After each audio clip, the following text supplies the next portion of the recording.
ভাইরা আমার, আপনারা কি আমাকে একটা কথা বলবেন? আজকের এই মাহফিলে আমরা রফিকুল ইসলাম মাদানী অথবা আমাদের শ্রদ্ধেয় বড় ভাই মহতারাম আব্দুল বাসেদ খান সাহেব তিনাদের জন্য এসেছি না আল্লাহর কোরআনের মহব্বতে এসেছি? কিয়ামতের দিন আপনারা জানেন অনেক হাজী সাহেবকে বলবে জাহান্নামে চলে যাও, অনেক বক্তাকে বলবে জাহান্নামে চলে যাও, অনেক নামাজিকে বলবে আল্লাহ তাআলা জাহান্নামে চলে যাও, অনেক দানশীলকেও আল্লাহ বলবেন জাহান্নামে চলে যাও। কারণ তুমি দুনিয়াতে যা চাইছিলা মানুষ তো তোমার দুনিয়াতে তাই বলছে। সুতরাং প্রিয় ভাইয়েরা আমার, ওয়াজ শুনতে এসেছি বক্তা কেন্দ্রিক না, ওয়াজ শুনতে এসেছি আল্লাহকে খুশি করার জন্য, আল্লাহর বিধিবিধানগুলো জানার জন্য, নবীর সুন্নতগুলোকে শোনার জন্য, বোঝার জন্য। আমাদের তুলনায় ওনারা একটু সুন্দর করে সহজ করে বুঝিয়ে দিতে পারেন, সেই জন্য ওনাদের প্রতি একটু আমাদের আকর্ষণ এবং ভালোবাসা বেশি।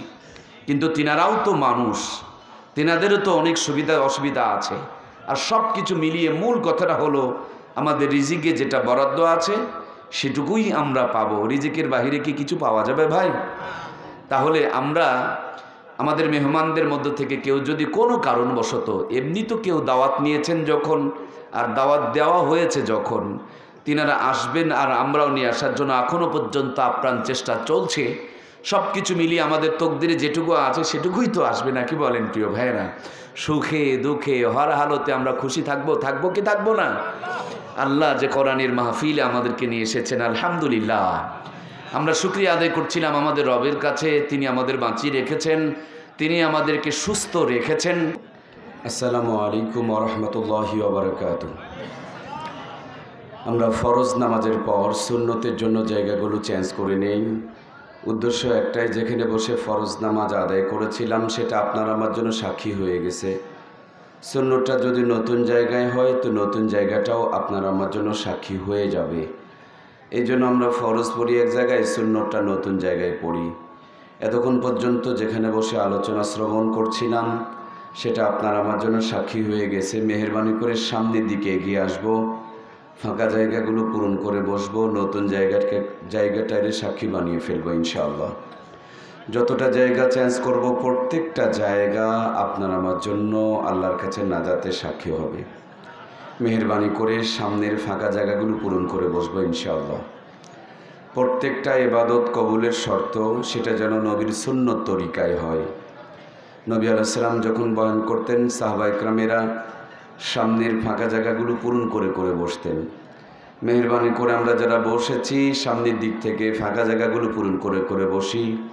দূরে বাহিরে রাস্তা পথে দোকানপাটে যারা ঘোরাফেরা করছি অত্যন্ত বিনয়ের সঙ্গে আহ্বান করা হচ্ছে অতি দ্রুত এই কোরআনের মাহফিল জান্নাতের বাগানে আমরা প্রবেশ করি। আলহামদুলিল্লাহ আলহামদুলিল্লাহ নাহমাদুহু ওয়া নাস্তাঈনুহু ওয়া নাস্তাগফিরুহু ওয়া নু'মিনু বিহি ওয়া নাতাওয়াক্কালু আলাইহি ওয়া নাউযু বিল্লাহি মিন শুরুরি আনফুসিনা মান ইয়াহদিল্লাহু ফালা মুদিল্লা লাহু ওয়া মান ইউদ্লিলহু ফালা হাদিয়া লাহু ওয়া নাশহাদু আন লা ইলাহা ইল্লাল্লাহু ওয়াহদাহু লা শারীকা লাহু ওয়া নাশহাদু আন্না সাইয়্যিদানা ওয়া সানাদানা ওয়া নাবিয়ানা ওয়া শাফিয়ানা ওয়া হাবিবানা ওয়া তাবিবানা ওয়া তাবিবা কুলুবানা ওয়া মাওলানা মুহাম্মাদ। আম্মা বাদ ফাআউযু বিল্লাহি মিনাশ শাইতানির রাজীম। বিসমিল্লাহির রহমানির রহিম। ইয়া আইয়ুহাল্লাযীনা আমানু উদখুলু ফিস-সিলমি কাফা ওয়া লা তাত্তাবিউ খুতুওয়াতিশ শাইতান ইন্নাহু লাকুম আদুব্বুম মুবিন। ওয়া ক্বালা সুবহানাহু তাআলা ইয়া আইয়ুহাল্লাযীনা আমানুত্তাকুল্লাহ হাক্কা তুকাতিহি ওয়া লা তামুতুন্না ইল্লা ওয়া আনতুম মুসলিমুন। ওয়া ক্বালা সুবহানাহু তাআলা ফি শানি রাসূলিহিল কারীম ইন্নাল্লাহা ওয়া মালাইকাতাহু ইউসাল্লুনা আলান নবী ইয়া আইয়ুহাল্লাযীনা আমানু সাল্লু আলাইহি ওয়া সাল্লিমু তাসলিমা। সকলে মুহাব্বতের জবান খুলে দরুদ ইব্রাহিম পড়ি।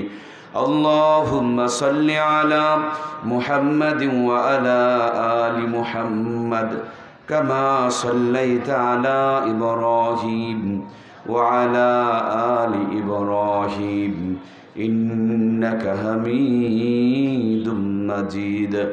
আল্লাহুম্মা বারিক আলা মুহাম্মাদিন ওয়া আলা আলি মুহাম্মাদ কামা বারাকতা আলা ইব্রাহিম ওয়া আলা আলি ইব্রাহিম ইন্নাকা হামিদুম মাজিদ। আলহামদুলিল্লাহ সুম্মা আলহামদুলিল্লাহ। মুআজ্জাজ মোহতারাম সম্মানিত আজকের মহতি আয়োজনের সম্মানিত সভাপতি, প্রধান অতিথি, বিশেষ অতিথিবৃন্দ, আমার সামনে উপস্থিত আমার কলিজার টুকরা প্রাণপ্রিয় দরদের ভাইয়েরা, পর্দার আড়াল অবস্থানরতা সম্মানিতা মমতাময়ী মা এবং বোনেরা, আমরা সকলে মিলে মহান আল্লাহর কাছে মন প্রাণ ভরে শুকরিয়া আদায় করছি। আজকের এই মুহূর্ত পর্যন্ত যে মালিক, যে মেহেরবান, যে দয়াবান, আপনাকে আমাকে দয়া করে, মায়া করে, অনুগ্রহ করে, করুণা করে, রহমত করে, বরকত করে, মাগফিরাত করে, ভালোবেসে আজকের এই মুহূর্ত পর্যন্ত বাঁচিয়ে রেখেছেন, যার দয়ায় বেঁচে আছি, তার কাছে একটু মন প্রাণ ভরে শুকরিয়া আদায় করি পড়ি আলহামদুলিল্লাহ। শুকরিয়া আদায় হয়েছে, কিন্তু জিন্দা মানুষের মতন হক আদায় করে শুকরিয়া হয় নাই।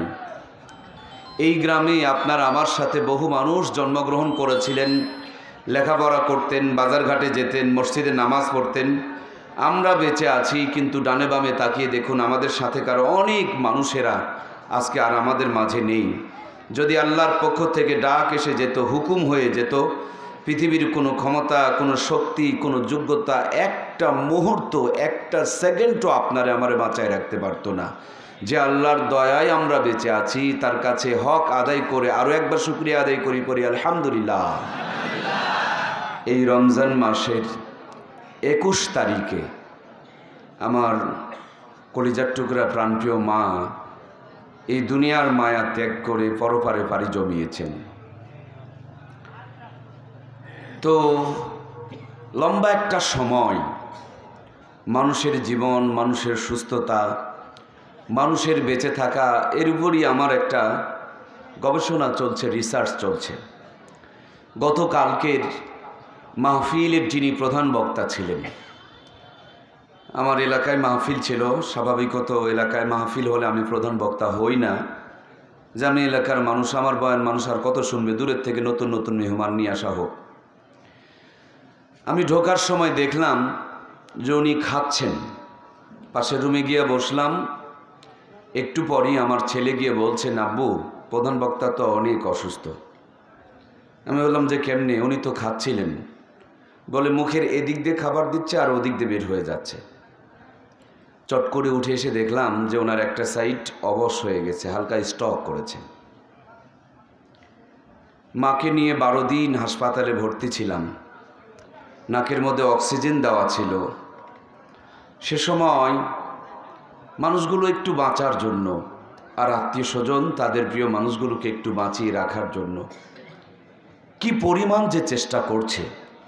আমার প্রিয় ভাইয়েরা, এই কথাগুলো বলার উদ্দেশ্য হচ্ছে, আল্লাহ তাআলা চাইলে আপনারা আমারে নিয়েও চলে যেতে পারতেন, আবার আল্লাহ তাআলা চাইলে আপনাকে আমাকে অসুস্থ বানাইয়া কোনো হাসপাতাল অথবা ক্লিনিকের বারান্দায় নাকের মধ্যে অক্সিজেনের পাইপটা লাগায় দিয়ে ফেলেও রাখতে পারতেন। যার দয়ায় এখন পর্যন্ত সুস্থ আছি, তার কাছে আরও একবার শুকরিয়া আদায় করি পড়ি আলহামদুলিল্লাহ।